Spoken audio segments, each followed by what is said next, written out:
Joining us now for more on the decision by FINA is award-winning national sports columnist for USA Today and ABC News contributor Christine Brennan. Christine, always good to have you with us. First off, what kind of reaction are you hearing from the sports world about this decision? Linsey, I think this is a decision that people are digesting. There's certainly anger out there. There's also some happiness from some parts of the sports world. I think this is the kind of conversation we're going to be having for decades to come. I really do, because the controversy is so fraught with issues of inclusion and kindness and humanity and issues of fairness and what is right and what is wrong. And it's got everything. And so, frankly, there's so much nuance in a story and in a conversation, in a battle, really, in many ways a fight, that seems to be black and white with no room to maneuver. And this ruling comes 50 years after Title IX was passed. I want to read an excerpt to you from an interview that Megan Rapinoe did with Time magazine, where she was asked about the participation of trans women in sports. And she said, in part, "Show me the evidence that trans women are taking everyone's scholarships or dominating in every sport or winning every title. I'm sorry, it's just not happening. So we need to start from the inclusion, period. And as things arise, I have confidence that we can figure it out, but we can't start at the opposite. That is cruel, and frankly, it's just disgusting." She also went on to discuss the rates of suicide and depression within the community. Do you see a world where trans women and cisgender women can coincide in sports?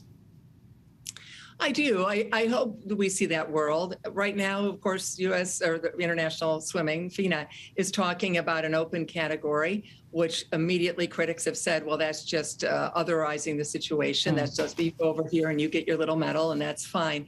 But there may be something to that moving forward. It's hard to imagine right this minute. I think that what I would love to see is conversations be had, Linsey, as we talked about, nuance.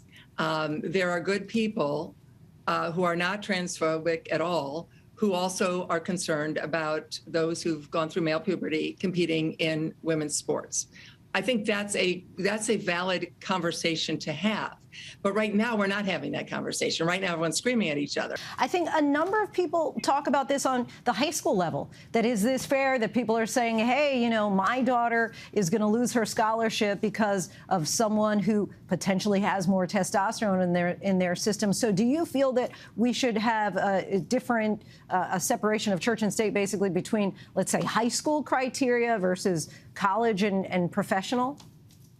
I think that we may come to that. I think it's a great point, Linsey, that there may well be stages and categories that we see here as this unfolds.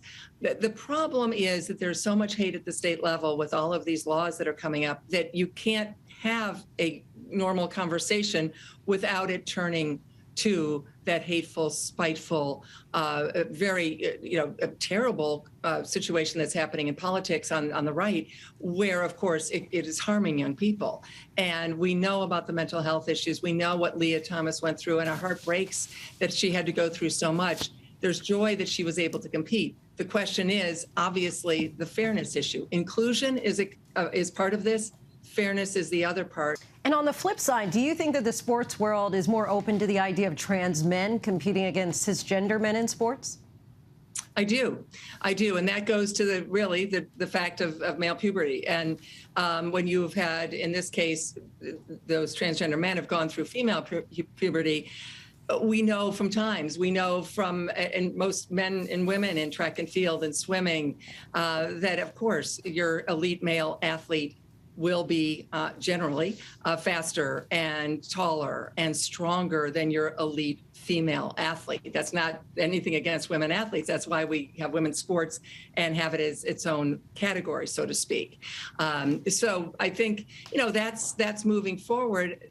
We may well see it in some sports, but by and large, if you're talking about speed, strength, hitting a golf ball, hitting a tennis ball, swimming, racing, we have not seen this conversation with transgender men the way we have with transgender women. Glad to be able to have the conversation with you, Christine Brennan. Thank you so much for your time and insight. Thank you, Linsey.